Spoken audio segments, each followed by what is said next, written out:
ರಂಗನಾಥ್ ಗುರುಜಿಗೂ ರಂಗನಾಥ್ ಗುರುಜಿ ಅವ್ರಿಗೂ ನಮಸ್ತೆ. ಇವತ್ತು ನಾನು ಒಂದು ವಿಷಯದ ಬಗ್ಗೆ ಮಾತಾಡ್ತಾ ಇದ್ದೀನಿ. ಅದೇನಂದ್ರೆ ನಮ್ಮ ಸುತ್ತಮುತ್ತಲೇ ನಮ್ಮ ಮನೆಯಲ್ಲೇನೆ ಎಷ್ಟೊಂದು ವಿಷಕಾರಿ ಸಂಬಂಧಗಳು ಇರ್ತವೆ. ಅಂದ್ರೆ ಆ ವಿಷಕಾರಿ ಸಂಬಂಧಗಳನ್ನ ನಾವು ಅರ್ಥ ಮಾಡ್ಕೊಳ್ಳೋದು ಹೇಗೆ? ವಿಷಕಾರಿ ಸಂಬಂಧ ಅಂದ್ರೆ ಏನು? ನಮ್ ಜೊತೆ ವಿಷಕಾರಿ ಜನಗಳು ಇರ್ತಾರೆ ಅನ್ನೋದನ್ನ ನಾವು ಹೇಗೆ ಅದನ್ನ ಕಂಡು ಹಿಡಿದು ಮತ್ತೆ ಅಂತ ಜನರಿಂದ ನಮ್ಮನ್ನ ನಾವು ಹೇಗೆ ರಕ್ಷಿಸ್ಕೊಳ್ಳೋದು ಮತ್ತೆ ಅಂತ ಜನ ನಮ್ಮ ಹತ್ರ ಇದ್ರೆ ನಮ್ಗೆ ಸಮಸ್ಯೆಗಳು ಏನ್ ಉಂಟಾಗ್ತವೆ ಅನ್ನೋದ್ರ ಬಗ್ಗೆ ಇವತ್ತು ನಾವು ಈ ಒಂದು ಟಾಪಿಕ್ ಅಲ್ಲಿ ತಿಳ್ಕೊತಾ ಇದೀವಿ.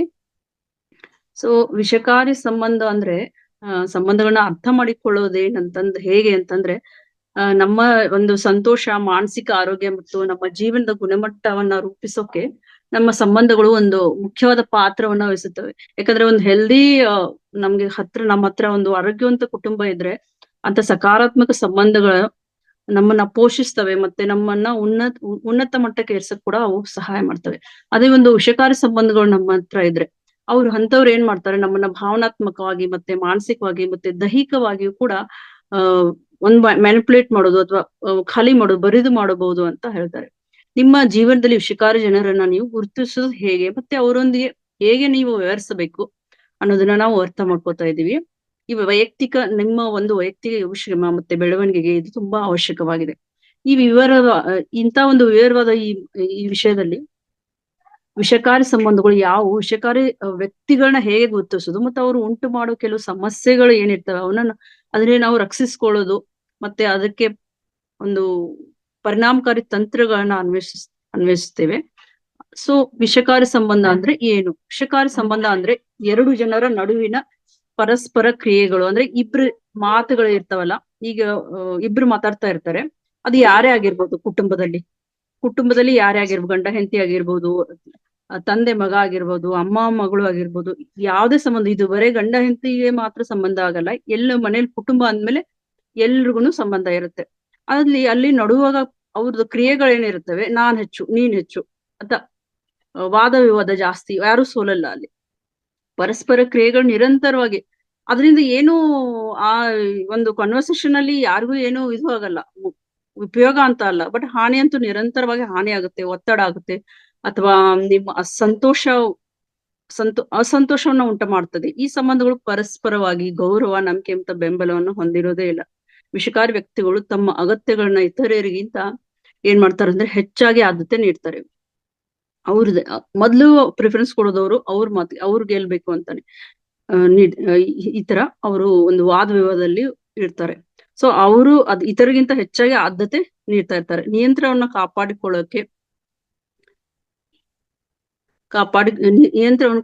ಮತ್ತೆ ಸಂಬಂಧಗಳನ್ನ ಅವರು ಕುಶಲತೆಯಿಂದ, ಅಂದ್ರೆ ಒಂದ್ ಮೈಂಡ್ ಗೇಮ್ ತರ ಅವರು ಕುಶಲತೆಯಿಂದನೇ ವರ್ತಿಸ್ತಾರೆ. ಇವರು ನಮ್ಮವರು ಅನ್ನೋ ಒಂದು ಸೆಂಟಿಮೆಂಟ್ ಇರಲ್ಲ ಅವ್ರಿಗೆ. ಒಟ್ನಲ್ಲಿ ಅವ್ರು ಮಾತಿನಲ್ಲಿ ಗೆಲ್ಬೇಕು, ಆತರ ಅವರು ಇರ್ತಾರೆ.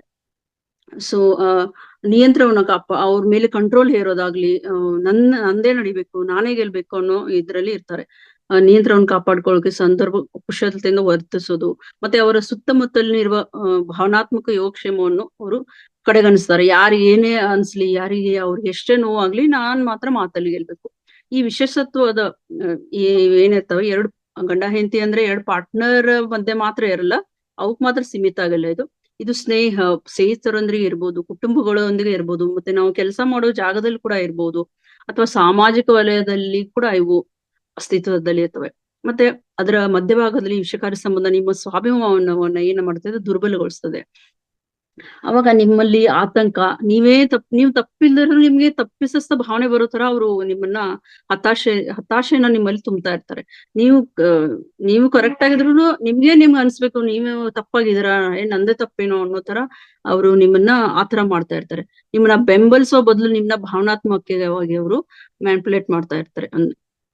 ಓಕೆ, ಆಮೇಲೆ ಈ ವಿಷಕಾರಿ ಚಿಹ್ನೆಗಳು ಏನಂತಂದ್ರೆ, ಈಗ ನಿಮ್ಗೆ ಗೊತ್ತಿರಲ್ಲ ನಾನ್ ವಿಷಕಾರಿ ಸಂಬಂಧದಲ್ಲಿ ಇದ್ದೀನಿ ಅಂತ. ಅದನ್ನ ಹೇಗೆ ಕಂಡುಹಿಡಿಯೋದು ಅಂತಂದ್ರೆ, ನಿಮ್ಮೊಂದಿಗೆ ಸಿಟ್ಟಾಗೋ ಅಥವಾ ಯಾವುದೇ ವಿಷಯದಲ್ಲಿ ಒಪ್ಪದೇ ಇದ್ದಾಗ ಎಲ್ಲರೂ ಈಗ ಯಾರಾದ್ರೂ ನಿಮ್ಮಲ್ಲಿ ಕೋಪ ಮಾಡ್ಕೊಂತಾರೆ ಅಥವಾ ನೀವ್ ಹೇಳಿದನ್ನು ಒಪ್ಪಲ್ಲ ಅಂತಂದ್ರೆ ಅವ್ರು ವಿಷಕಾರಿ ಆಗಿರಲ್ಲ. ಅವರು ವಿಷಕಾರಿ ಸಂಬಂಧಗಳನ್ನ ನೀವು ಗುರುತಿಸ್ಬೇಕು. ಅವರು ನಮ್ಮ ಒಳ್ಳೇದಕ್ಕೂ ಹೇಳ್ತಿರ್ಬೋದು, ಅವರು ವಿಷಕಾರಿ ಅಲ್ಲ. ವಿಷಕಾರಿ ಸಂಬಂಧಗಳನ್ನ ಹೇಗೆ ಗುರುತಿಸೋದು ಅಂದ್ರೆ, ವಿಷಕಾರಿ ಜನರು ನಿರಂತರವಾಗಿ ಇತರರಿಗೆ ಜೀವನವನ್ನ ಒಂಥರ ಕಷ್ಟಕರವಾಗಿಸುವ ನಡವಳಿಕೆಗಳನ್ನ ಪ್ರದರ್ಶನೆ ಮಾಡ್ತಾ ಇರ್ತಾರೆ. ಮತ್ತೆ ಅವುಗಳನ್ನ ನೀವು ಗುರುತಿಸೋದು ಹೇಗೆ ಅಂತಂದ್ರೆ, ಅವರು ನಿರಂತರವಾಗಿ ನಕಾರಾತ್ಮಕತೆಯನ್ನ ನಿಮ್ಮಲ್ಲಿ ಈ ನಕಾರಾತ್ಮಕತೆಯಿಂದ ನಡ್ಕೋತಾ ಇರ್ತಾರೆ. ವ್ಯಕ್ತಿಗಳು ಸಾಮಾನ್ಯವಾಗಿ ಅವರು ನಿರಾಶವಾದಿಯಾಗಿರ್ತಾರೆ. ಮತ್ತೆ ವಿಮರ್ಶಾತ್ಮಕ ಮತ್ತು ತೀರ್ಪುಗಾರರಾಗಿರ್ತಾರೆ. ಓಕೆ. ಅಂದ್ರೆ ಅವ್ರದೇ ನಡಿಬೇಕು, ಅವರೇ ತೀರ್ಪು ಕೊಡ್ಬೇಕು ಅನ್ನೋ ತರ ವಿಮರ್ಶೆ ಮಾಡೋದು ನಿಮ್ಮನ್ನ. ಮತ್ತೆ ಅವ್ರು ಎಂತವ್ರೇ ಆಗಿರ್ಲಿ, ಚಿಕ್ಕವರೇ ದೊಡ್ಡವ್ರೇ ಆಗಿ ಒಟ್ನಲ್ಲಿ ಅವ್ರದ್ ನಡಿಬೇಕು ಅನ್ನೋ ತರ ಅವ್ರದ್ದು ಒಂದು ಇದು ಇರುತ್ತೆ.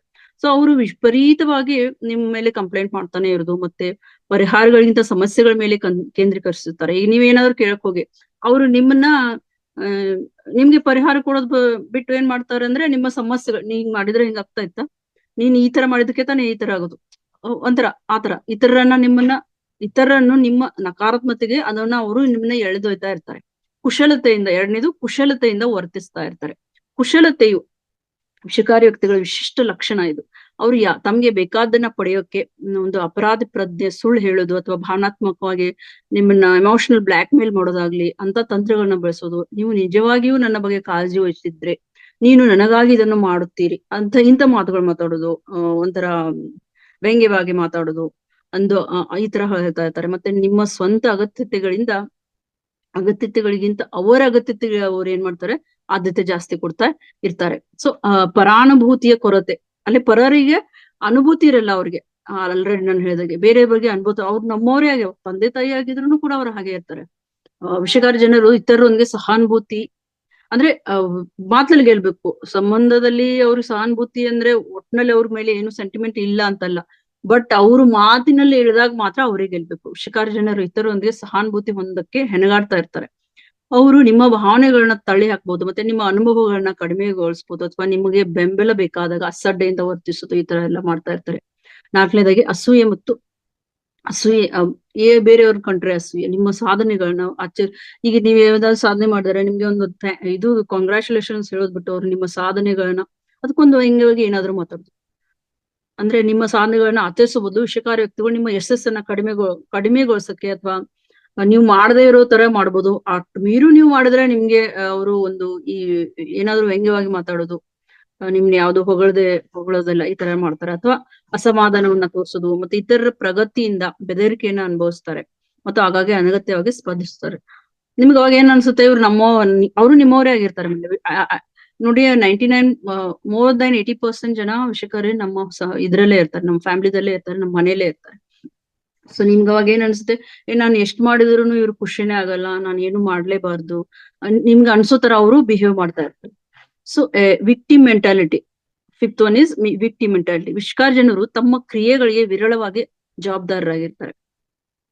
ಅಂದ್ರೆ ಅವ್ರು ಏನ್ ಮಾಡ್ತಾ ಇರ್ತಾರೆ ಅದಕ್ಕೆ ಅವ್ರು ತಲೆನೇ ಕೆಡ್ಸ್ಕೊಳ್ಳಲ್ಲ, ನಾನೇ ಕರೆಕ್ಟ್. ಅವರು ತಮ್ಮ ವೈಫಲ್ಯಗಳಿಗೆ ಇತರರನ್ನ, ಅವ್ರದ್ದೇನಾದ್ರೂ ಫೇಲ್ಯೂರ್ಸ್ ಇದ್ರೆ ನಿಮ್ಮನ್ನ ಅವ್ರು ದೂಷಿಸೋದು, ತಮ್ಮನ್ನ ಶಾಶ್ವತವಾಗಿ ಬಲಿಪಶುಗಳಾಗಿ ನೋಡ್ತಾರೆ. ಮತ್ತೆ ನಿರಂತರ ಸಹಾನುಭೂತಿಯನ್ನು ಅಂತವ್ರು ಏನ್ ಮಾಡ್ತಾರೆ, ಅವ್ರಿಗೆ ಫೇಲ್ಯೂರ್ಸ್ ಇರ್ತಾರೆ ಅವರು, ಬಟ್ ಇತರರಿಂದ ನಿಮ್ ಕಡೆಯಿಂದ ಅವ್ರು ಏನ್ ಮಾಡ್ತಾರೆ, ಸಹಾನುಭೂತಿಯನ್ನ ಅಕ್ಸೆಪ್ಟ್ ಮಾಡ್ತಾ ಇರ್ತಾರೆ.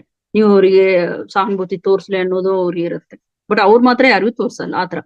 ಮತ್ತೆ 6th one is drama.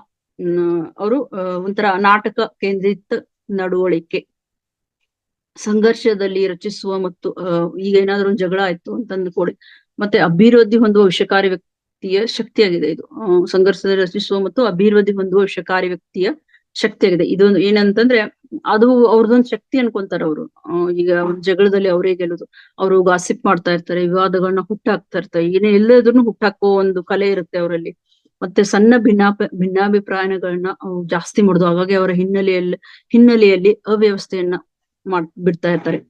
7th one is ಅತಿಯಾದ ನಿಯಂತ್ರಣ ಮತ್ತು ಪ್ರಾಬಲ್ಯ. ಅಂದ್ರೆ ವಿಷಯಕಾರಿ ವ್ಯಕ್ತಿಗೂ ಸಾಮಾನ್ಯವಾಗಿ ನಿಮ್ಮ ನಿರ್ಧಾರಗಳು, ಸಂಬಂಧಗಳು ಮತ್ತೆ ಜೀವನ ಶೈಲಿಯನ್ನ ನಿಯಂತ್ರಣಕ್ಕೆ ಪ್ರಯತ್ನ ಮಾಡ್ತಾರೆ. ಸ್ವಾತಂತ್ರ್ಯವನ್ನ ಪ್ರತಿಪಾದಿಸಕ್ಕೆ ಅಥವಾ ಇಚ್ಛಾ ಸ್ವಾತಂತ್ರ್ಯವನ್ನ ಚಲಾಯಿಸುವುದಕ್ಕಾಗಿ ಅವರು ನಿಮ್ಮನ್ನ ತಪ್ಪಿತಸ್ಥರೆಂದು ಭಾವಿಸಬಹುದು. ಅದ್ರೆ ಅವ್ರದ್ದು ನಡಿಬೇಕು ಅಂತಂದ್ರೆ ಅವರು ಇಚ್ಛಾ ಸ್ವಾತಂತ್ರ್ಯಕ್ಕೋಸ್ಕರ ನಿಮ್ಮನ್ನ ನೀವು ತಪ್ಪಿತಸ್ಥ ಆಗಬೇಕು ಅನ್ನೋದನ್ನ ಭಾವಿಸ್ತಾ ಇರ್ತಾರೆ. ಅವರು ಸೈಲೆಂಟ್ ಆಗಿ ಇದನ್ನೆಲ್ಲ ಮಾಡ್ತಾ ಇರ್ತಾರೆ, ಬೇರೆಯವ್ರು ಅದು ಗೊತ್ತೂ ಆಗ್ಬಾರ್ದು, ನೀವು ಅವ್ರಿಗೆ ಬೈದು ನಿಮ್ಗೆ ಗೊತ್ತಾಗ್ಬಾರ್ದು ಅದು ಅವ್ರ ಹಂಗ್ ಮಾಡ್ತಾ ಇದಾರೆ ಅನ್ನೋದು ನಿಮ್ಗೆ ಗೊತ್ತಾಗಬರೋ ತರ ಇರ್ತಾರೆ. So the 8th one is energy drain. ನಿಮ್ಮ ಶಕ್ತಿನ ಅವರು ಡ್ರೈನ್ ಮಾಡ್ತಾ ಇರ್ತಾರೆ, ಕಡಿಮೆ ಮಾಡ್ತಾ ಇರ್ತಾರೆ. ವಿಷಕಾರಿ ಜನರು ಹಿಂಗೆ ಸಂವಹನವು ಮಾನಸಿಕವಾಗಿ ಮತ್ತು ಭಾವನಾತ್ಮಕವಾಗಿ ಒಂದು ದಣಿದ ಭಾವನೆ ಉಂಟು ಮಾಡ್ತದೆ. ಅಂದ್ರೆ ನಿಮ್ಗೆ ಸುಸ್ತಾಗ್ಬಿಡ್ತೀರ ಒಂದಿನ ನೀವು. ಇವ್ರು ಹಿಂಗ್ ಮಾಡ್ತಾರಲ್ಲ, ನಾನು ಏನೂ ಮಾಡ್ಲೇಬಾರ್ದು. ಅವ್ರು ಗಮನವನ್ನ ಬಯಸ್ತಾ ಇರ್ತಾರೆ ನಿಮ್ ಕಡೆಯಿಂದ. ಸಂಭಾಷಣೆಗಳಲ್ಲಿ ಪ್ರಾಬಲ್ಯ ಸಾಧಿಸ್ತಾ ಇರ್ತಾರೆ. ಮತ್ತೆ ನಿಮ್ಮ ಗಡಿಗಳನ್ನ ನೀವು ಒಂದು ಲಿಮಿಟ್ ಹಾಕೊಂಡ್ರು, ನಿಮ್ದೇ ಒಂದು ಲಿಮಿಟ್ ಏನಿರುತ್ತೆ, ನಿಮ್ಗೆ ಹುಟ್ಟಿದಾಗಿಂದ ಬಂದಿರೋ ಒಂದು ಏನೋ ಆಗಿರೋದು, ಅದನ್ನ ಕ್ರಾಸ್ ಮಾಡಕ್ಕೆ ಟ್ರೈ ಮಾಡ್ತಾ ಇರ್ತಾರೆ ಅವರು.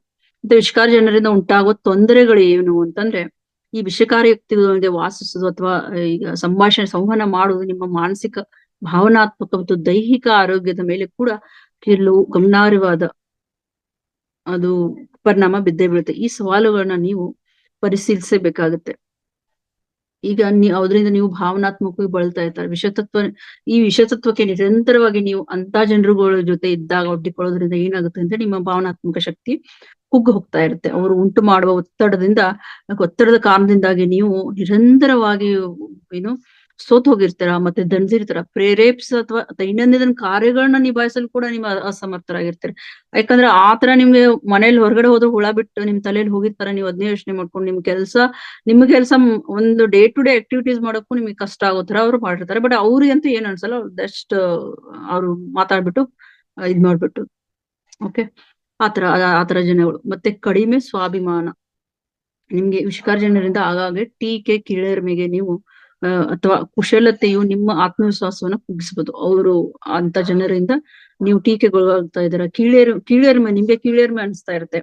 ಮತ್ತೆ ಆತ್ಮವಿಶ್ವಾಸ ನಿಮ್ಮನ್ನ ಕುಗ್ಗಿಸ್ತಾ ಇರುತ್ತೆ. ಅಂತವರಿಂದ ನಿಮ್ಮ ಆತ್ಮವಿಶ್ವಾಸ ಕುಗ್ತಾ ಹೋಗುತ್ತೆ. ಕಾಲಾನಂತರದಲ್ಲಿ ನಿಮ್ಮ ಸಾಮರ್ಥ್ಯಗಳು ಮತ್ತು ಸ್ವಾಭಿಮಾನದ ಬಗ್ಗೆ ಅವರು ನಿಮ್ಮನ್ನ ಅನುಮಾನಿಸ್ತಾ ಇರ್ತಾರೆ. ನೀವು ಪ್ರತಿಯೊಂದರಲ್ಲೂ ಅವರು ನಿಮ್ನ ಅನುಮಾನಿಸ್ತಾರೆ. ಎಲ್ಲಿ ಹೋಗಿದೆ, ಏನ್ ಮಾಡಿದ್ರೆ, ಪ್ರತಿಯೊಂದರ ಕಣ್ಣಿಡೋದು, ಅವ್ರ ಕೆಲ್ಸಕ್ಕಿಂತ ನಿಮ್ದು ಒಂದು ಅನುಮಾನ ಪಡೋದಾಗ್ಲಿ, ಅಥವಾ ಎಲ್ಲಿ ಹೋಗಿದ್ದೆ, ಏನ್ ಮಾಡಿದೆ, ಎಷ್ಟೊತ್ತಿಗೆ ಈ ಗಂಡ ಹೆಂಡತಿ ಸಂಬಂಧದಲ್ಲಿ ನೋಡಿರ್ಬೋದು, ತುಂಬಾ ಡೌಟ್ ಪಡೋದೆಲ್ಲ ಇರುತ್ತೆ, ಚೆಕ್ ಮಾಡೋದಿರುತ್ತೆ. ಏನೋ ಒಂದು ಚೇಂಜಸ್ ಆದ್ರೂ ಅದ್ರ ಮೇಲೆ ಕಣ್ಣಿಡೋದು, ಈ ತರ ಇರ್ತೇವೆ. ಅದಷ್ಟೇ ಅಲ್ಲ, ಬೇರೆ ಸಂಬಂಧಗಳಲ್ಲೂ ಕೂಡ ಅನುಮಾನ ಪಡೋದು. ಏನೋ ಇವ್ರು ಈ ತರ ಮಾಡಿದಾರ, ಈ ತರನ ಒಂಥರ ಏನೋ ಮನ್ಸಲ್ಲಿ ಅವ್ರಿಗೆ ಅನುಮಾನ ಪಿಶಾಚಿಗಳು ಅಂತ ಏನ್ ಕರಿತೀವಲ್ಲ, ಆತರ.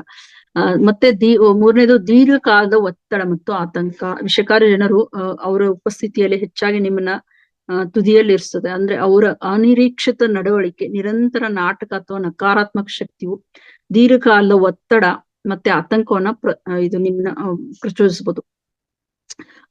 ಆತರ ಮಾಡೋದ್ರಿಂದ ಅವ್ರು ನಿಮ್ಗೆ ತಲೆನೋವು ಅಥವಾ ಹೃದಯದ ಬಡಿತ, ಇಂತ ಸೀರಿಯಸ್ ಇಶ್ಯೂಸ್ ಕೂಡ ಸ್ಟಾರ್ಟ್ ಆಗುತ್ತೆ, ಗ್ಯಾರಂಟಿ. ಹೃದಯದ ಬಡಿತ ಅಥವಾ ಜೀರ್ಣಕಾರಿ ಸಮಸ್ಯೆಗಳಂತಹ ದೈಹಿಕ ಲಕ್ಷಣಗಳು ಕೂಡ ಇದು ಅಂದ್ರೆ ಇಂಥ ವ್ಯಕ್ತಿಗಳು ನೀವು ಅಂತವ್ರ ಜೊತೆ ತುಂಬಾ ದಿನ ಇದ್ದಾಗ ಈ ತರ ಕಾಯಿಲೆಗಳು ಬರೋದಂತೂ ಗ್ಯಾರಂಟಿನೇ. ಈ ಹೃದಯದ ಬಡಿತ ಆಗಲಿ, ಜೀರ್ಣಕಾರಿ ಸಮಸ್ಯೆಗಳು, ದೈಹಿಕ ಲಕ್ಷಣಗಳು ಕೂಡ ಆಗ್ತವೆ. ಮತ್ತೆ ಸಾಮಾಜಿಕವಾಗಿ ಪ್ರತ್ಯೇಕತೆ. ನಿಮ್ಮನ್ನು ಸಾಮಾಜಿಕವಾಗಿ ನೀವು ಬೇರೆ ಅನ್ಕೊಂತೀರ. ನೀವು ವಿಷಕಾರಿ ಜನರು ಸಾಮಾನ್ಯವಾಗಿ ಸಾಮಾನ್ಯವಾಗಿ ತಮ್ಮ ಬಲಿಪಶುಗಳನ್ನಾಗಿ ಪ್ರೀತಿ ಪಾತ್ರರಿಂದ ಪ್ರತ್ಯೇಕಿಸುತ್ತಾರೆ. ಅಂದ್ರೆ ಅವ್ರ ಮನೆಯವರಿಂದನೇ ಅವರು ಸ್ವಲ್ಪ ಬೇರೆನೆ ಅನ್ಕೊಂಡಿರ್ತಾರೆ. ಈ ಬೆಂಬಲ ಸಂಬಂಧಗಳನ್ನ ಕತ್ತರಿಸಲು ಅವರಿಗೆ ಮನವರಿಕೆ ಮಾಡುತ್ತಾರೆ. ಅಂದ್ರೆ ನಿಮ್ಮನ್ನೇ ಅವರು ನಿಮ್ಮ ಈಗ ಗಂಡ ಹೆಂಡತಿ ಅಂತ ಅನ್ಕೊಳ್ಳಿ, ಅವ್ರು ತವ್ರ ಮನೆಯವ್ರ ಜೊತೆ ಅವ್ರು ಮಾತಾಡಂಗಿಲ್ಲ, ಮಾತಾಡ್ಬಾರ್ದು, ಇಲ್ಲೇ ಇರ್ಬೇಕು. ಅದು ಅತ್ತೇನೋ ಆಗಿರ್ಬೋದು. ನೀವು ಅವ್ರ ಜೊತೆ ಅಷ್ಟು ಮಾತಾಡಂಗಿಲ್ಲ, ಮನೆ ಕೆಲಸ ಮಾತ್ರ ಮಾಡ್ಕೊಂಡಿರ್ಬೇಕು. ಮತ್ತೆ ಒಂಥರ ಅವರು ಸ್ಲೋಲಿ ಏನ್ ಮಾಡ್ತಾರೆ, ನಿಮ್ಮ ಒಂದು ಸಂಬಂಧ ಏನಿರುತ್ತೆ ನಿಮ್ ಕಡೆದ್ದು, ಅದನ್ನ ಅವರು ಕಟ್ ಮಾಡ್ಕೊಂಡ್ ಬರೋ ತರ ಮಾಡ್ತಾರೆ. ನೀವು ಅವ್ರನ್ನ ಲಾಂಗ್ ಲೈಫ್ ಅಲ್ಲಿ ಅವ್ರನ್ನ ಮಾತಾಡೋದಲ್ಲಿ ರಿಲೇಶನ್ಶಿಪ್ ಏನಾಗುತ್ತೆ ಹಂಗೆ ಅದು ಕಟ್ ಆಗ್ತಾನೆ ಬರುತ್ತೆ. ನೀವು ಯಾರ ಜೊತೆ ಮಾತಾಡೇ ಇಲ್ಲ ನಿಮ್ ಕಡೆಯವ್ರ ಜೊತೆ ತುಂಬಾ ದಿನ, ಅದು ಇವ್ರಿಗೋಸ್ಕರ ಅಂತಂದ್ರೆ ಆ ತರ ಸಂಬಂಧಗಳು ಏನಾಗ್ತವೆ, ಕಟ್ ಆಗ್ತಾನೆ ಬರ್ತವೆ. ಸೊ ಆರೋಗ್ಯಕರ ಸಾಮಾಜಿಕ ಸಂವಹನಗಳ ಕೊರತೆಗೆ ಇದು ಒಂದು ಕಾರಣನೇ ಆಗ್ಬೋದು. 5ನೇದು ವ್ಯಕ್ತಿ ಹಿನ್ನಡೆಗಳು. ಅಂದ್ರೆ ವೃತ್ತಿಪರ ಸೆಟ್ಟಿಂಗ್ ಗಳಲ್ಲಿ ವಿಷಕಾರಿ ಸಹೋದ್ಯೋಗಿಗಳು ಏನಿರ್ತಾರೆ ಅಥವಾ ಮೇಲಧಿಕಾರಿ, ಇದು ಆಫೀಸಲ್ಲೂ ಅಪ್ಲೈ ಆಗುತ್ತೆ ಅಂತ ಹೇಳಿದ್ನಲ್ಲ. ಸೊ ವೃತ್ತಿಪರ ಸೆಟ್ಟಿಂಗ್ ವಿಷಕಾರಿ ಸಹೋದ್ಯೋಗಿಗಳು ಕೂಡ ಇರ್ತಾರೆ, ಅಥವಾ ನಮ್ಮ ಮೇಲಧಿಕಾರಿಗಳು ಅಥವಾ ಬಾಸ್ ಯಾರಾದ್ರೂ ಆಗಿರ್ಬೋದು. ನಿಮ್ಮ ಪ್ರಗತಿಯನ್ನು ಹಾಳು ಮಾಡೋ ಕೂಡ ಅದು ಆಫೀಸಲ್ಲಿ ಕೂಡ ಇಂಥವು ನಡೀತಾ ಇರ್ತವೆ. ಸೊ ಹಾಳು ಮಾಡಬಹುದು, ಅಥವಾ ಅವರು ನಿಮ್ಮ ಒಂದು ಏಳಿಗೆಯನ್ನ ಸಹಿಸದೇ ಇರ್ಬೋದು, ನಿಮ್ ಸ್ಯಾಲ್ರಿನ ಸಹಿಸದೇ ಇರ್ಬೋದು, ನೀವೇನಾದ್ರು ಒಳ್ಳೆ ಕೆಲಸ ಮಾಡದೇ ಇದ್ರೆ ಅದನ್ನ ಸಹಿಸದೇ ಇರ್ಬೋದು. ಅವರು ಗಾಸಿಪ್ ಮಾಡೋದು, ನಿಮ್ಮದು ಹೋಗಿ ಇನ್ನೊಬ್ರ ಮುಂದೆ ಹೇಳೋದು, ಅಥವಾ ಮ್ಯಾನೇಜರ್ ಮುಂದೆನೆ ಕಂಪ್ಲೇಂಟ್ ಮಾಡೋದು, ಅಥವಾ ನಿಮ್ ಬಾಸ್ ಮುಂದೆನೆ ಕಂಪ್ಲೇಂಟ್ ಮಾಡೋದು, ನಿಮ್ಮ ಕೆಲಸವನ್ನ ದುರ್ಬಲಗೊಳಿಸಬಹುದು, ಅಥವಾ ನಿಮ್ಗೆ ಒಂದು ನಿಮ್ ಸ್ವಲ್ಪ ಎಮೋಷನಲಿ ಡೌನ್ ಇದ್ರೆ ಇನ್ನೂ ಅದನ್ನ ಹೆಚ್ಚಾಗೆ ಮಾಡ್ತಾ ಇರ್ತಾರೆ ಅವರು. ಸೊ ನಿಮ್ಮ ಉತ್ಪಾದಕತೆ, ನಿಮ್ ಪ್ರೊಡಕ್ಟಿವಿಟಿನ ಅವರು ಅಡ್ಡಿಪಡಿಸೋಕೆ ಒಂದು ಅಂತ ವಾತಾವರಣವನ್ನು ಸೃಷ್ಟಿಸಬಹುದು. ಸಂಬಂಧ ಸ್ಟ್ರೈನ್ ಆಗ್ತಾ ಇರುತ್ತೆ. ಅಂದ್ರೆ ವಿಷಕಾರಿ ವ್ಯಕ್ತಿಗಳು ಅನುಮಾನ, ಅಸೂಯೆ ಮತ್ತೆ ತಪ್ಪು ತಿಳುವಳಿಕೆಯ ಬೀಜಗಳನ್ನ ಬಿತ್ತುವ ಮೂಲಕ ನಿಮ್ಮ ಒಂದು ಆರೋಗ್ಯದ ಸಂಬಂಧಗಳನ್ನ ಅವರು ಏನ್ ಮಾಡ್ತಾ ಇರ್ತಾರೆ, ಹಾನಿಗೊಳಿಸ್ತಾ ಇದ್ದಾರೆ. ಇದು ನಿಮ್ಮ ಬೆಂಬಲ ವ್ಯವಸ್ಥೆನ, ನಿಮ್ಮನ್ನು ಮತ್ತಷ್ಟು ಒಂದು ಸಂಪರ್ಕವನ್ನ ಕಡಿತಗೊಳಿಸಬಹುದು. ಇಂತರ ಏನ್ ಮಾಡ್ತಾರೆ ಇವರು, ಅದೇ ಹೇಳಿದ್ನಲ್ಲ ಆಗ್ಲೇ, ಅವರು ನೀವು ಯಾರ ಜೊತೆನಾದ್ರು ಮಾತಾಡ್ತಾರೆ, ನಿಮ್ಮ ಕ್ಲೋಸ್ ಇದ್ದವ್ರ ಜೊತೆ ನಿಮ್ಮನ್ನ ಅವ್ರು ನನ್ ಮಾತ್ರ ಕೇಳ್ಬೇಕು, ಬೇರೆಯವ್ರು ಕೇಳಿದ್ರೆ ಏನಾದ್ರು ಇಲ್ಲಿ ಬೇರೆಯವ್ರದ್ದು ಏನೋ ತಲೆ ತುಂಬಿಸ್ತಾರೇನೋ, ಅವ್ರು ನಮ್ಮ ಸಂಬಂಧಕ್ಕೆ ಏನಾದ್ರು ಪೆಟ್ಟಾಗುತ್ತೇನೋ, ಅವ್ರದೊಂದು ಮೆಂಟಾಲಿಟಿನೇ ಬೇರೆ ಇರುತ್ತೆ. ಆತರ ನೀವು ಬೇರೆಯವರಿಂದ ನಿಮ್ಮ ರಿಲೇಷನ್ಸ್ ನ, ಅಥವಾ ನಿಮ್ ತವ್ರ ಮನೆಯವರೇ ಆಗಿರ್ಬೋದು, ಯಾರಾದ್ರೂ ಆಗಿರ್ಬೋದು, ನಿಮ್ನ ಏನ್ ಮಾಡ್ತಾ ಇರ್ತಾರೆ, ಅವರಿಂದ ದೂರ ಮಾಡಕ್ಕೆ ನೋಡ್ತಾ ಇರ್ತಾರೆ. ಇಲ್ಲಿದ್ ಮಾತ್ರ ನೀನ್ ಥಿಂಕ್ ಮಾಡ್ಬೇಕು ಅನ್ನೋ ತರ. ಸೊ ಆತರ ಇವರು ನಿಮ್ಮ ಸಂಪರ್ಕವನ್ನ ಕಡಿತಗೊಳಿಸಕ್ಕೆ ಟ್ರೈ ಮಾಡ್ತಾ ಇರ್ತಾರೆ. ಸೊ ದೈಹಿಕ ಆರೋಗ್ಯ ಸಮಸ್ಯೆಗಳು ಏನಾಗ್ತವೆ, 7ನೇದು, ಇಂಥದ್ರಿಂದ ದೈಹಿಕ ಆರೋಗ್ಯ ಸಮಸ್ಯೆಗಳು ಉಂಟಾಗಬಹುದು. ನಕಾರಾತ್ಮಕತೆ ಮತ್ತೆ ಒತ್ತಡಕ್ಕೆ ನೀವು ದೀರ್ಘಕಾಲದ ಒಂದು ಕ್ರಾನಿಕಲಿ ನೀವು ಅದಕ್ಕೆ ಅಫೆಕ್ಟ್ ಆಗ್ತಾ ಹೋಗ್ತೀರಾ. ಅವಾಗ ನಿಮ್ಮ ಮಾನ್ಯತೆ, ನಿಮ್ಮ ಪ್ರತಿರಕ್ಷಣಾ ವ್ಯವಸ್ಥೆಯನ್ನ ಅದು ದುರ್ಬಲಗೊಳಿಸ್ತದೆ. ನಿಮ್ಮ ನಿದ್ರಾಹೀನತೆ ಕೊರತೆ ಉಂಟಾಗ್ತದೆ. ಮತ್ತೆ ಅಧಿಕ ರಕ್ತದೊತ್ತಡ, ಹೃದ್ರೋಗ ಅಥವಾ ಖಿನ್ನತೆಯಂತ ಪರಿಸ್ಥಿತಿಗಳು ಇವು ಏನಾಗ್ತವೆ, ಹೆಚ್ಚಾಗ್ತಾ ಹೋಗ್ತವೆ. ಇಂಥ ಅಪಾಯಕಾರಿ ಏನಾಗ್ತವೆ ಒಂದು ರೋಗಗಳು ಕೂಡ ಇವು ಕಾರಣ ಆಗ್ತವೆ. ಸೊ ಈಗ ವಿಷಕಾರಿ ಜನರಿಂದ ನಿಮ್ಮನ್ನ ನೀವು ಹೇಗೆ ರಕ್ಷಿಸಿಕೊಳ್ಳೋದು? ನೀವು ವಿಷಕಾರಿ ಜನರಿಂದ ನಿಮ್ಮನ್ನ ರಕ್ಷಿಸ್ಕೊಳ್ಳೋಕೆ ನಿಮ್ಗೆ ಸ್ವಲ್ಪ ಸ್ವಯಂ ಅರಿವು ಬೇಕು. ಯಾಕಂದ್ರೆ ನಾವೇನ್ ಅನ್ಕೊಂತೀವಿ, ಇಷ್ಟೇ ಏನೋ ಇದು ಇದೇ ತರ ಇರುತ್ತೇನೋ, ಹೀಗೆ ಇರ್ಬೇಕೇನೋ ಅಂತ ಅನ್ಕೊಂಡ್ ಬಿಟ್ಟಿರ್ತೇವೆ. ಬಟ್ ಒಂದ್ ಸ್ವಲ್ಪ ಜ್ಞಾನನೂ ಬೇಕು ಮನುಷ್ಯನಿಗೆ. Education is very important. ಅದಕ್ಕೆ ತಾನೇ ನಾವ್ ಇಲ್ಲೆಲ್ಲ ಇರೋದು. ಅವ್ರ ಹೆಂಗಿರ್ತಾರೆ ಹಂಗೆ ನಾವು ಸಹಿಸ್ಕೊಂಡ್ ಹೋಗ್ತಾನೆ ಇರ್ತೀವಿ ಅನ್ಕೊಳ್ಳಿ. ಅದು ನಿಮ್ಮ ದೈಹಿಕ ಮಾನಸಿಕಕ್ಕೆ ಒಂದು ಅಫೆಕ್ಟ್ ಆಗ್ತಾ ಇರುತ್ತೆ. ಅದಕ್ಕೆ ನೀವು ಸ್ವಲ್ಪ ಎಜುಕೇಟೆಡ್ ಆಗ್ಬೇಕು. ಇಂಥ ಜನಗಳು ಇರ್ತಾರೆ, ಅವರಿಂದ ನಾನು ರಕ್ಷಿಸ್ಕೋಬೇಕು, ನನ್ನ ಆರೋಗ್ಯನ ರಕ್ಷಿಸ್ಕೋಬೇಕು ಅನ್ನೋದು ನಿಮ್ಮ ತಲೆಯಲ್ಲಿ ಬರಬೇಕು. ವಿಷಕಾರಿ ಜನರಿಂದ ನಿಮ್ಮನ್ನ ರಕ್ಷಿಸ್ಕೊಳ್ಳೋಕೆ ನಿಮ್ಗೆ ಸ್ವಲ್ಪ ಸ್ವಯಂ ಅರಿವು ಇರಲೇಬೇಕು. ಸ್ಥಿತಿ ಸ್ಥಾಪಕತ್ವ ಮತ್ತು ಪೂರ್ವಿಭಾವ ಕಾರ್ಯತಂತ್ರಗಳ ಅಗತ್ಯ ಇದೆ ನಿಮ್ಗೆ. ನಿಮ್ಮ ಯೋಗಕ್ಷೇಮವನ್ನ ಹೇಗೆ ಕಾಪಾಡೋದು ಎಂದು ನಾನು ಹೇಳ್ತೀನಿ ನಿಮ್ಗೆ. ಮೊದಲನೇದಾಗಿ ಸಮಸ್ಯೆಯನ್ನ ಗುರುತಿಸ್ಬೇಕು. ವಿಷಕಾರಿ ಜನರೊಂದಿಗೆ ವ್ಯವಹರಿಸುವ ಮೊದಲ ಹೆಜ್ಜೆ ಅಂದ್ರೆ ಅವರ ನಡವಳಿಕೆಯ ಮಾದರಿಗಳನ್ನ ಗುರುತಿಸೋದು. ಈ ಒಂದು ಎಕ್ಸಾಂಪಲ್ ಹೇಳ್ತೀವಿ. ಒಂದು ಹುಡುಗಿ ಮದುವೆ ಆಗಿ ಬೇರೆ ಮನೆಗೆ ಹೋಗಿರ್ತಾಳೆ ಅನ್ಕೊಳ್ಳಿ. ಯಾರೊಂದಿಗಾದ್ರೂ ಸಂವಹನ ನಡೆಸಿದ ನಂತರ ಮೊದ್ಲು ಅವರು ಏನಿದ್ದಾರೆ, ಹೇಗಿದ್ದಾರೆ ಅಂತ ತಿಳ್ಕೊಬೇಕು. ಅವಳು ಸ್ವಲ್ಪ ಎರೋಗಂಟ ಇದ್ರು ಅನ್ಕೊಳ್ಳಿ, ಅದು ಘರ್ಷಣೆ ಆಗ್ಬಿಡುತ್ತೆ ಅಲ್ಲಿ. ಅದಕ್ಕೆ ಅವ್ರು ಮೊದ್ಲು ಮನುಷ್ಯ, ಈಗ ಅಲ್ಲಿ ಅಂತಲ್ಲ, ಎಲ್ಲೇ ಆಗ್ಲಿ, ಒಂದು ಹೊಸ ಆಫೀಸಲ್ಲಿ ಹೋದ್ರು ಕೂಡ ಯಾರು ಹೇಗಿದ್ದಾರೆ ಅನ್ನೋದನ್ನ ಮೊದ್ಲು ತಿಳ್ಕೊಬೇಕಾಗುತ್ತೆ. ಅವ್ರು ಹೇಗಿದ್ದಾರೆ, ಅವ್ರ ನಡವಳಿಕೆನ ಮೊದ್ಲು ನಾವು ಗುರುತಿಸ್ಬೇಕು. ಯಾರೊಂದಿಗಾದ್ರೂ ಸಂವಹನ ನಡೆಸಿದ ನಂತರ ನೀವು ಹೇಗೆ ಭಾವಿಸ್ತಾ ಇದ್ದೀರಾ ಎಂಬುದರ ಮೇಲೆ ಗಮನ ನೀಡಿ. ನಿಮ್ಮ ಮೇಲೆ ನೀವು ಸ್ವಲ್ಪ ಕಂಟ್ರೋಲ್ ಇರ್ಬೇಕು. ನೀವು ನಿರಂತರವಾಗಿ ಬರಿದಾದ ಅಸಮಾಧಾನ ಮತ್ತು ಆತಂಕವನ್ನು ಅನುಭವಿಸಿದ್ರೆ ಅಂದ್ರೆ ನಿಮ್ಗೆ ಅಂತವ್ರು ಗೊತ್ತಾಯ್ತು ಅನ್ಕೊಳ್ಳಿ, ಅವ್ರು ಹಂಗಿದ್ದಾರೆ ಅಂತಂದ್ರೆ ನಿಮ್ಗೆ ಗೊತ್ತಿರಲ್ಲ ನೀವು ವಿಷಕಾರಿ ಸಂಬಂಧದಲ್ಲಿ ಇದೀರಾ ಅಂತ. ಬಟ್ ನಿಮ್ಗೆ ಅವರಿಂದ ಒಂಥರ ಅವ್ರು ನಿಮ್ನ ಮ್ಯಾನಿಪುಲೇಟ್ ಮಾಡ್ತಾ ಇದಾರೆ, ಅಸಮಾಧಾನಗೊಳಿಸ್ತಾ ಇದಾರೆ, ಕಾರಣ ಇಲ್ಲದೆ ನಿಮ್ಮನ್ನ ಆತಂಕಗೊಳಿಸ್ತಾ ಇದಾರೆ.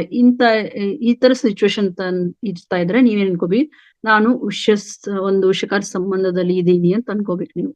ಮತ್ತೆ ನೀವು ಎರಡನೇದಾಗಿ ಒಂದು ಬೌಂಡ್ರಿ ಹಾಕೋಬೇಕು. ನೀವು ಹೇಗೆ ಅಂದ್ರೆ ನಿಮ್ಮ ಮಾನಸಿಕ ಮತ್ತು ಭಾವನಾತ್ಮಕ ಆರೋಗ್ಯನ ಕಾಪಾಡ್ಕೊಳ್ಳೋಕೆ ನೀವು ಅಲ್ಲಿ ಒಂದು ಗಡಿಗಳನ್ನ, ಒಂದು ಬೌಂಡ್ರಿನ ಹಾಕೋಬೇಕಾಗುತ್ತೆ. ನೀವು ಯಾವ ನಡವಳಿಕೆಯನ್ನು ನೀವು ಅವ್ರಿಗೆ ಸ್ಪಷ್ಟವಾಗಿ ಹೇಳ್ಬೇಕು. ನಂಗೆ ಈ ತರ ಮಾತುಗಳು ನನ್ಗೆ ಇಷ್ಟ ಇಲ್ಲ, ನನಗೆ ಈ ತರ ನೀವು ಸ್ಪಷ್ಟವಾಗಿ ನೀವು ಸ್ಟಾರ್ಟಿಂಗ್ ಹೇಳ್ಬಿಟ್ರೆ ಅವರು ಆ ಗಡಿನ ದಾಟಿ ಬರಲ್ಲ. ನನ್ಗೆ ಈ ತರ ಮಾತಾಡೋದು ಇಷ್ಟ ಇಲ್ಲ, ನನ್ಗೆ ಈ ತರ ನಡವಳಿಕೆ ಇಷ್ಟ ಇಲ್ಲ. ನೀವ್ ಏನಿದ್ದೀರ ಅದನ್ನ ಯಾವತ್ತೂ ನೀವು ಬಿಟ್ಕೊಡ್ಬಾರ್ದು. ನಿಮ್ದೇ ಒಂದು ಸ್ವಂತ ಏನಿದೆ ಇರ್ತಲ್ಲ, ಮೊದ್ಲಿಂದ ಬಂದಿರೋದು, ಹುಟ್ಟಿದಾಗಿಂದ, ಅವ್ರಿಗೋಸ್ಕರ ನೀವು ಚೇಂಜ್ ಆಗ್ಬಾರ್ದು. ಬಟ್ ನಿಮ್ದು ಒಳ್ಳೆತನ ನಿಮ್ಗೆ ಗೊತ್ತಿರುತ್ತಲ್ವಾ. ಸೊ ಯು ಶುಡ್ ನಾಟ್ ಅಂದ್ರೆ ಅವ್ರ ಜೊತೆ ವಾದವೇನೋ ಮಾಡ್ಬಾರ್ದು, ಮತ್ತೆ ಅಂತ ಮಾತುಗಳು ನಿಮ್ಮ ಒಂದು ಹತ್ರ ಬರೋಕ್ಕೂ ಕೂಡ ನೀವು ಕೊಡ್ಬಾರ್ದು. ಅಲ್ಲಿ ಒಂದು ಬಾರ್ಡರ್ ಹೋಗ್ಬೇಕೈತೆ.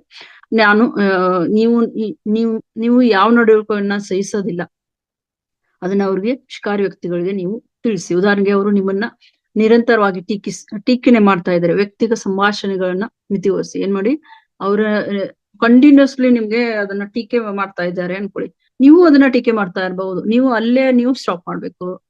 ಅದೇನೋ ಕಲ್ಲು ಹಾಕ್ಬಾರ್ದು, ಅಲ್ಲಿ ಜಾಸ್ತಿ ಆಗ್ತಾನೆ ಇರುತ್ತೆ.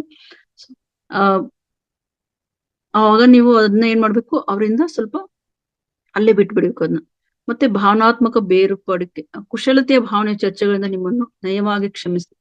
ಅಂತವ್ರಿಂದ ನಿಮ್ಮನ್ನ ನೀವಾಗ ಕ್ಷಮಿಸ್ಕೊಳ್ಳಿ ಮೊದ್ಲು.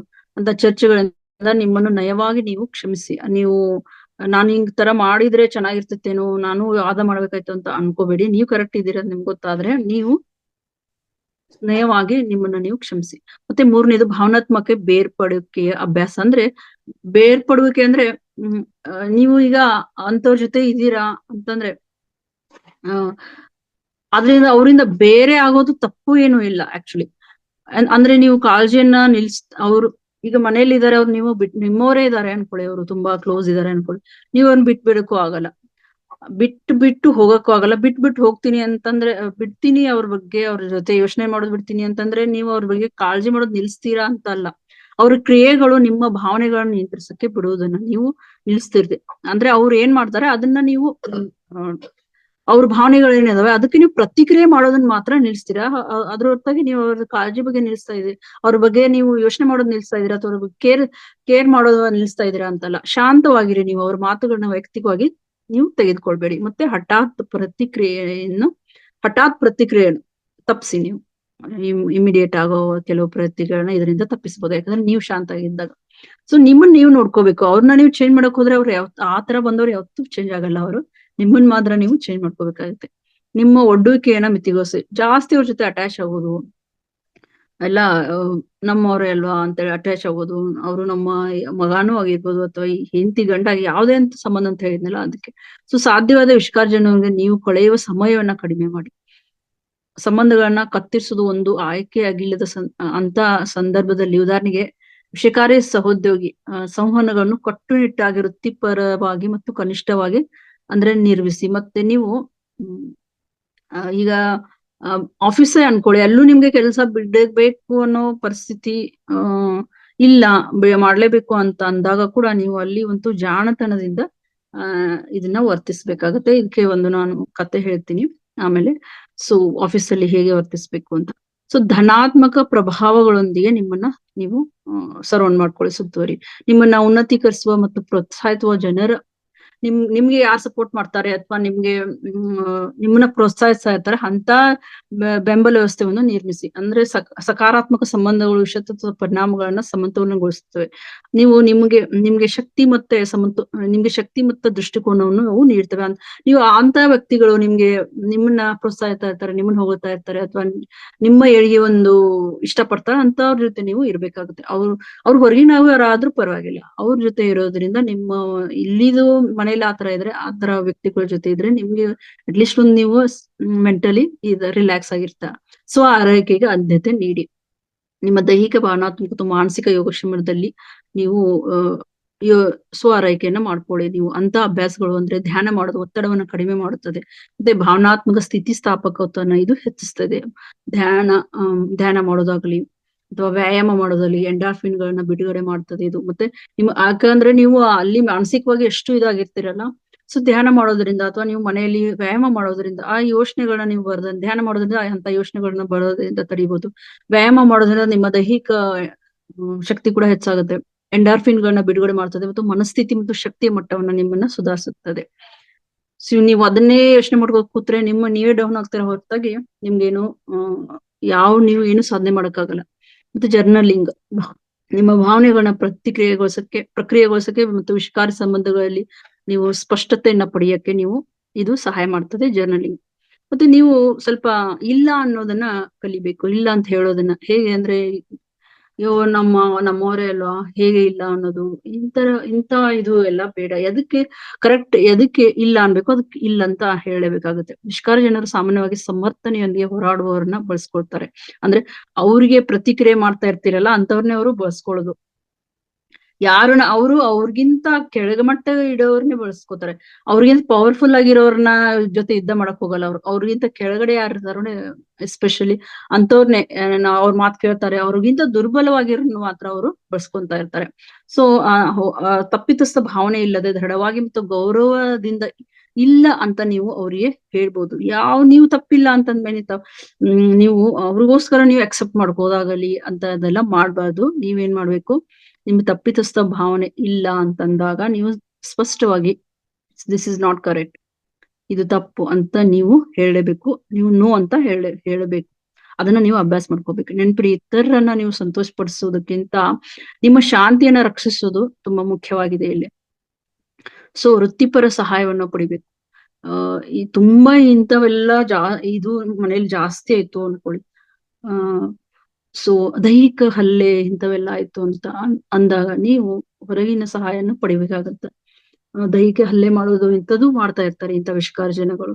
ಸೊ ಆ ವಿಷಕಾರಿ ಸಂಬಂಧ ನಿಮ್ಮ ಮಾನಸಿಕ ಆರೋಗ್ಯನ ಗಮನಾರ್ಹವಾಗಿ ಪ್ರಭಾವಿಸಿದ್ರೆ ಚಿಕಿತ್ಸಕ ಅಥವಾ ಸಲಹೆಗಾರ ಇದಕ್ಕೆ ಅಂತ ಸಪ್ರೇಟ್ ನಿಮ್ಗೆ ಕೌನ್ಸಿಲಿಂಗ್ ಮಾಡೋರು ಇರ್ತಾರಲ್ಲ, ಅಂತವ್ರಿಂದ ನೀವು ಮಾರ್ಗದರ್ಶನ ಪಡಿಬೇಕಾಗತ್ತೆ. ಮತ್ತೆ ಸಂಕೀರ್ಣ ಭಾವನೆಗಳನ್ನ ನೀವು ನೇವಿಗೇಟ್ ಮಾಡಕ್ಕೆ ಮತ್ತೆ ನಿಭಾಯಿಸಕ್ಕೆ ಅವರು ನಿಮ್ಗೆ ಕೆಲವು ತಂತ್ರಗಳನ್ನ ಹೇಳ್ಬೋದು ಅಥವಾ ನಿಮ್ಗೆ ಸಹಾಯ ಮಾಡ್ಬೋದು ಅವರು.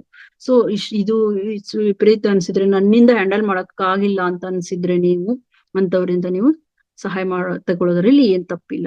ಸೊ ಅಗತ್ಯವಿದ್ದಾಗ ನೀವು 9ನೇದು, ಅಗತ್ಯವಿದ್ದಾಗ ಸಂಬಂಧಗಳನ್ನು ಕತ್ತರಿಸಿ. ಇನ್ ದಿ ಸೆನ್ಸ್, ನೀವು ನಿಮ್ಮ ಪ್ರಯತ್ನಗಳ ಹೊರತಾಗಿಯೂ ವಿಷತತ್ವ ಮುಂದುವರಿದಾಗ ನೀವು ಎಷ್ಟೇ ಪ್ರಯತ್ನ ಮಾಡಿದ್ರು, ಇದು ದೈಹಿಕ ಹಲ್ಲೆ ಅಂತ ಹೇಳಿದ್ನಲ್ಲ, ಇಲ್ಲಿವರೆಗೂ ಹೋಗಿ ಇಲ್ಲೂ ನೀವು ಚಿಕ್ಕ ಮಕ್ಕಳು ಇದ್ದಾರೆ ಅಂತಾನೆ ಅನ್ಕೊಳ್.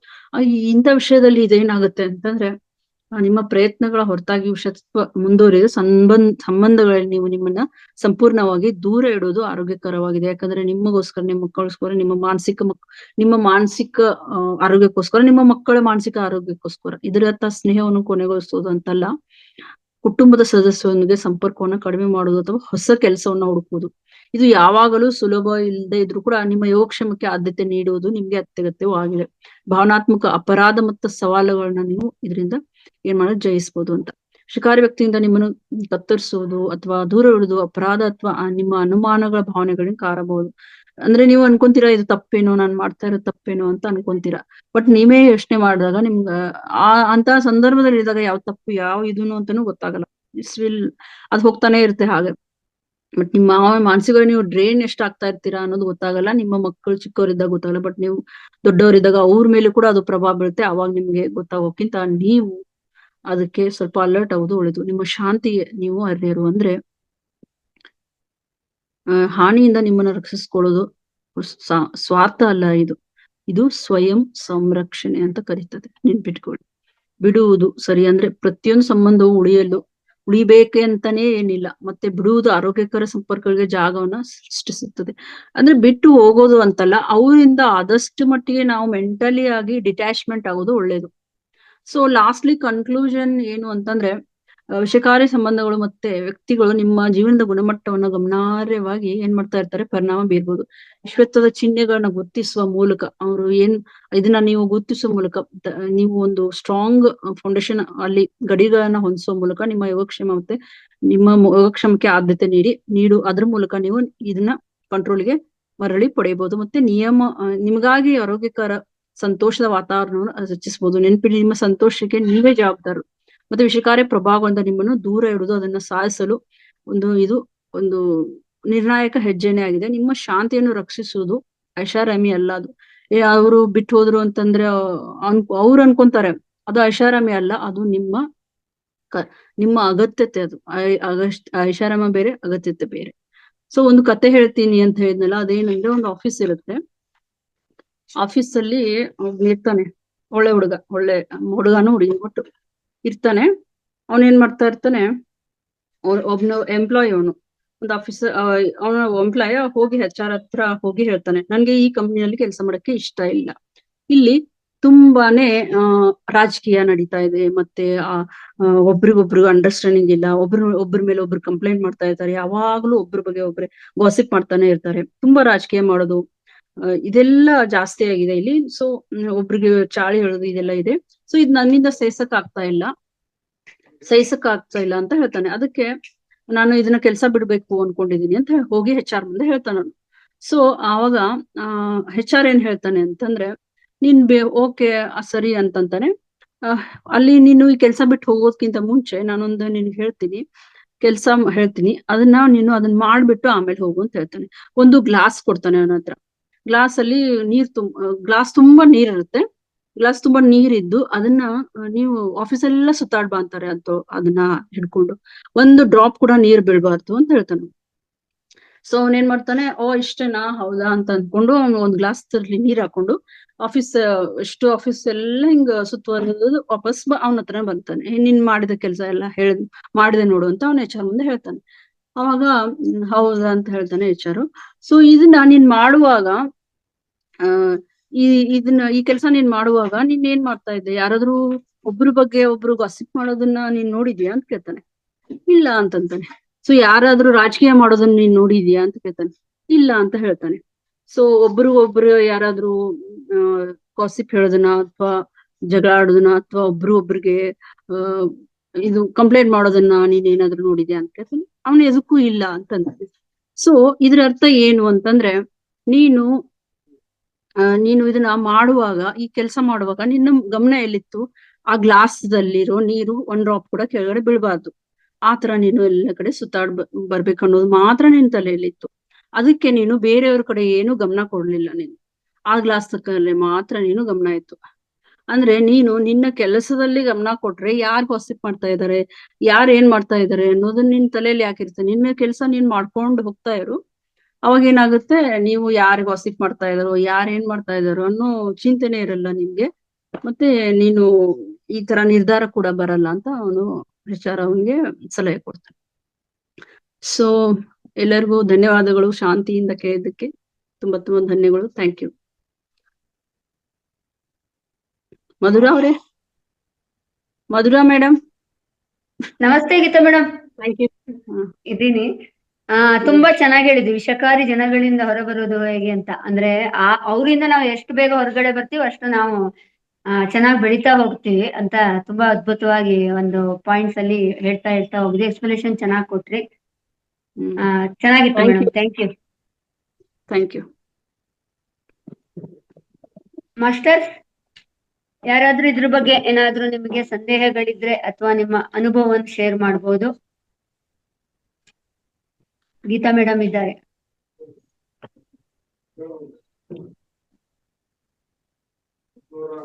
ಮಾತಾಡಿ, ಮಲ್ಲಪ್ಪ ಮಾತಾಡಿ.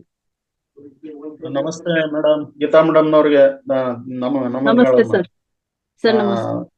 ಮೇಡಮ್, ಇದು ಸಂವಹನ ಅಂತ ಹೇಳ್ತೀವಲ್ಲ, ಅದರ ಒಂದು ಭಾಗ ಇರಬಹುದು ಅಂತ ನಾನು ಅಂದ್ಕೊಳ್ತೀನಿ. ನಿಜಾನ? ಹೌದು. ಹೌದಲ್ವಾ? Okay, thank you. ನಮ್ಮ ಆರೋಗ್ಯಕ್ಕೆ ಸಂಬಂಧಪಟ್ಟದ್ದಲ್ವಾ?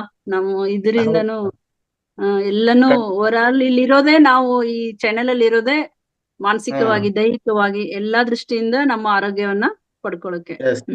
ಥ್ಯಾಂಕ್ ಯು ಮೇಡಮ್, ಚೆನ್ನಾಗಿ ತಿಳಿಸಿದ್ರಿ. ಒಟ್ಟಾರೆ ಇದು ವಿಶೇಷವಾಗಿ ಮಾತೆಯರಿಗೆ, ನಿಮ್ಮ ಸ್ತ್ರೀಯರಿಗೆ ಬಹಳ ಒಂದು ಒಳ್ಳೆ ತಿಳ್ಕೊಬೇಕಾಗಿರ್ತಕ್ಕಂಥ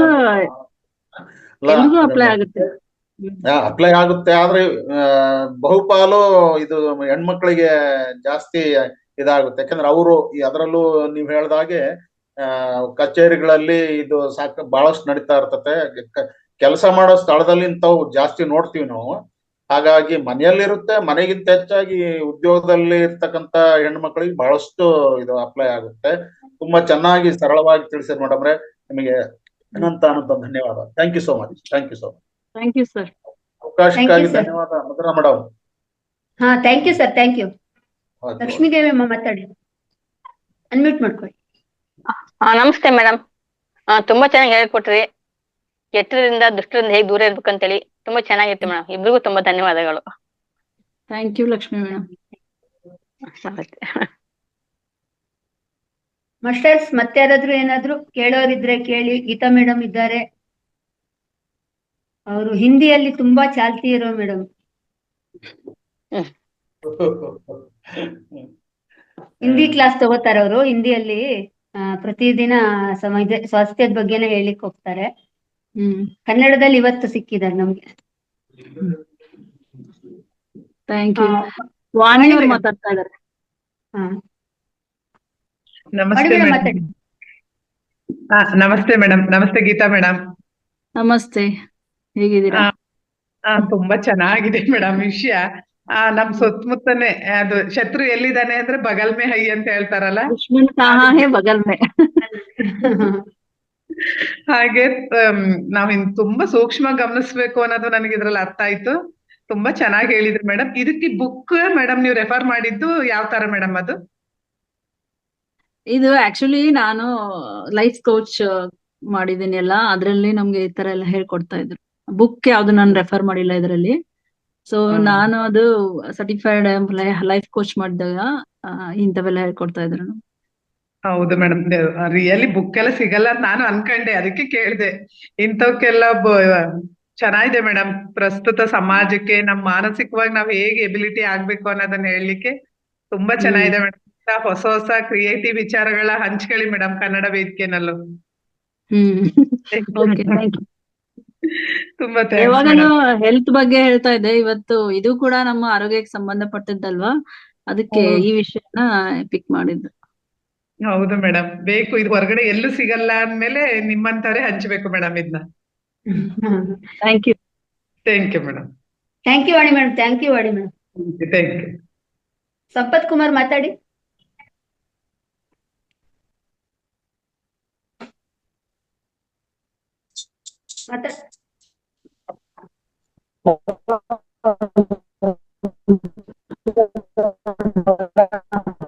ಬ್ರೇಕ್ ಆಗ್ತಾ ಇದೆ ವಾಯ್ಸ್.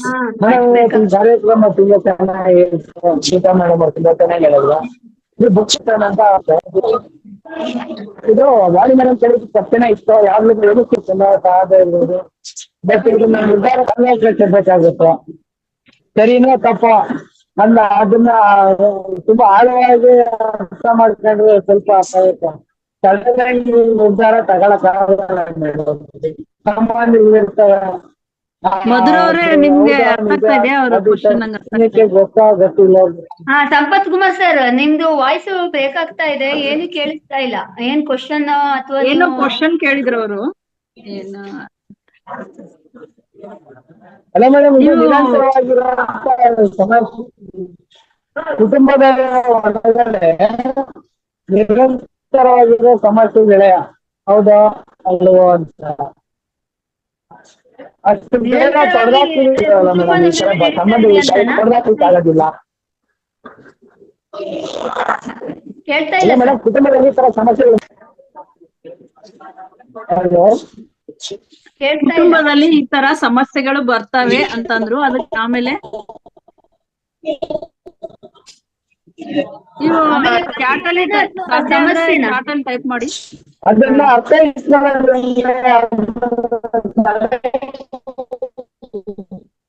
ಕೇಳ್ತಾ ಇಲ್ಲ, ಹೇಳಿ ಮೇಡಮ್.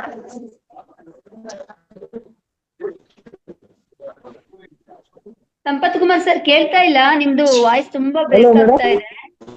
ಚಾಟ್ ಅಲ್ಲಿ ಟೈಪ್ ಮಾಡಿ. ಇಲ್ಲ ನಮ್ಗೆ ವಾಯ್ಸ್ ಸರಿಯಾಗಿ ಕೇಳಿಸ್ತಾ ಇಲ್ಲ. ಆಕ್ಚುಲಿ ಏನಂತ ಆನ್ಸರ್ ಮಾಡೋದು ಗೊತ್ತಾಗಲ್ಲ. ಸೊ ಬೆಟರ್ ನೀವು ಚಾಟ್ ಅಲ್ಲಿ ಹಾಕಿ.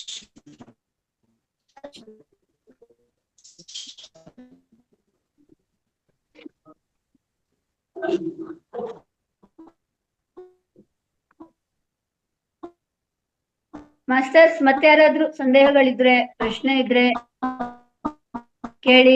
ಗೀತಾ ಮೇಡಮ್ ಅವ್ರು ಇದ್ದಾರೆ. ಅವ್ರು ಸಂಪತ್ ಕುಮಾರ್ ಅವ್ರು ಏನೋ ಹೇಳ್ತಾನೆ ಇದ್ದಾರೆ. ಹಾ, ಅದು ಈಗಂತೂ ಫುಲ್ ಬ್ರೇಕ್ ಆಗ್ತಾ ಇದೆ, ಕೇಳಿಸ್ತಾ ಇಲ್ಲ.